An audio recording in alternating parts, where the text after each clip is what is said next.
Hey guys, Paul Martinelli. I've enjoyed as much as you have reading everybody's comments on the page about kind of the thoughts and beliefs that hold them back. And as I read, I was like, yeah, I've had that one. Yeah, I believe that one. I don't know about you, but sometimes it was like a checklist of things that I've experienced in my life. Sometimes, kind of reminiscing of old friends, right? These old beliefs and memories that we have. And that's what I want to talk to you about. You know, do we really have these thoughts? Do we have them or do the thoughts have us? And where do these thoughts come from? You wonder, where did you pick up a belief that you were unworthy? Where did you pick up a belief? Like where would you ever would you ever wake up in the morning and say, today's the day I'm going to feel unworthy? Today's the day I'm going to feel that I'm not good enough. Today's the day I'm going to feel that I don't have anything to contribute. No. Like where did these ideas come from? Where did these beliefs come from? And what I've realized in my life is that the thoughts that we have, my goodness, where do they come from? It's almost like which comes first, the chicken or the egg. Does it really matter where they come from? The fact is that we get thoughts that flood in, and we know that they're in response to something.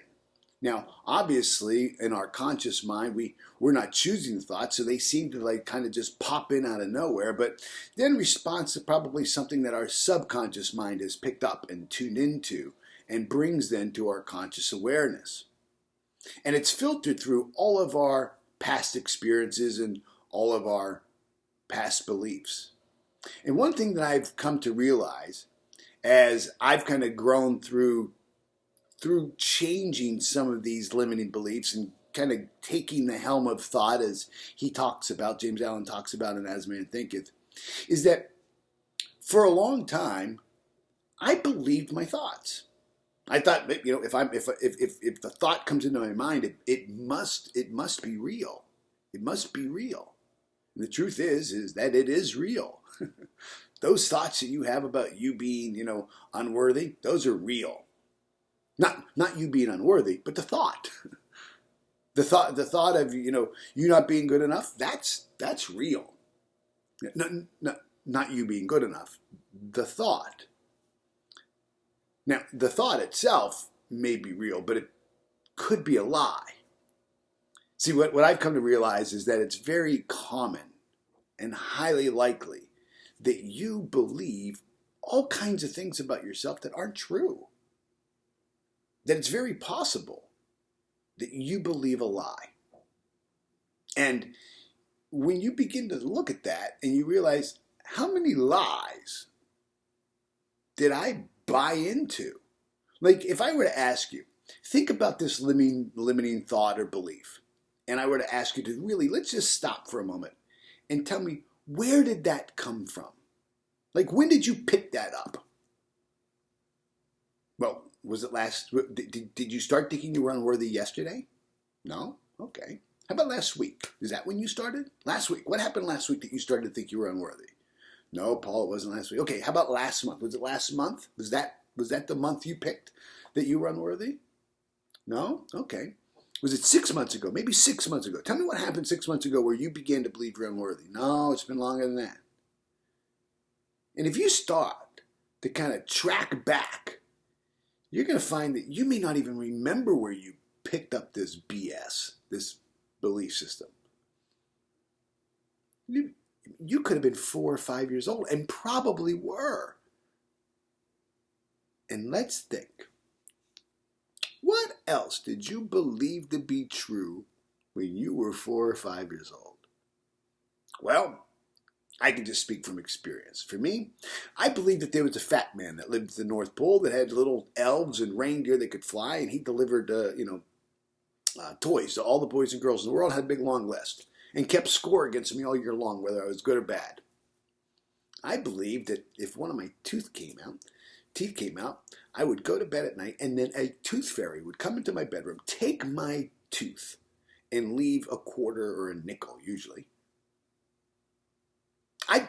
I believed that I would go to bed on Saturday night before Easter, and I would dye eggs all day Saturday, and that Easter night, the Easter Bunny the eve of Easter, the Easter Bunny would come to my house, get my basket, put in plastic straw, green or red or yellow, fill the basket with all kinds of candy and jelly beans and those eggs that I had, and then would hide it from me. And he would do this every Easter. I believed that to be true. I also believed that I was dumb and stupid and unworthy. And I believed that because I grew up with a speech impediment. And so I stuttered. So every time I talked, this is how I sounded. And so, of course, the kids would tease me. And they would say, hey, dummy. Hey, stupid. And I didn't know it then, but our beliefs are created two ways. First, through spaced repetition of time. That's being introduced to an idea or concept over and over and over and over again, and then it becomes fixed in our subconscious mind. We call an idea fixed in our subconscious mind a habit. Habits are pretty hard to break. The second way beliefs are created and stored in our subconscious mind is through an emotional sudden impact. Bang. That's when something happens to us, and in that very moment, we anchor and assign meaning to it. We anchor it, and then we assign a meaning to it. So, for me, the other kids in class, hey, dummy and stupid, I anchor that, I'm dumb and stupid, and then I assign meaning. I'm dumb and stupid, therefore I cannot learn. I'm dumb and stupid, therefore I'll amount to nothing. I'm dumb and stupid, I'll never be as good as that person. I'm dumb and stupid, I'll never be.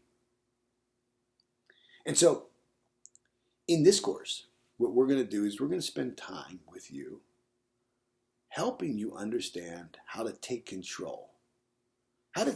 How regardless of circumstance, regardless of where we are in our health, regardless of all the things that go on in our life, regardless of the conditions of our life, regardless of our past, how in this moment, right now, today, you can take control of your thoughts. That you can choose what it is that you want to think about. That you can assign a new meaning to the beliefs that you hold. And that you can, in fact, never really get rid of those limiting beliefs. But you can replace those beliefs and empower a new belief to be the dominant energy by which you think. As a man thinketh in his heart, so is he. Roddy and I are looking forward to doing this study with you. It's going to be fantastic. I can't wait to have you share on our Facebook page and have you jump in on some of the open calls that we do. And you know what? Share the link. Share the link with somebody else. Don't grow alone. If I have one regret on my personal growth journey, it would have been that I would have been more diligent to bring others with me. Because I look at the life that I'm blessed to live now, and I just wish I would have taken some people that I really loved and cared and would have been just a little bit more tenacious in having them join me in studies and seminars. I wish I wouldn't have given up on them so fast. So don't give up on some of those family members and friends and colleagues who say they're too busy. Just say, I know you're busy, but I'm going to be your accountability partner through this one. Let's do this study together. Okay? Be well.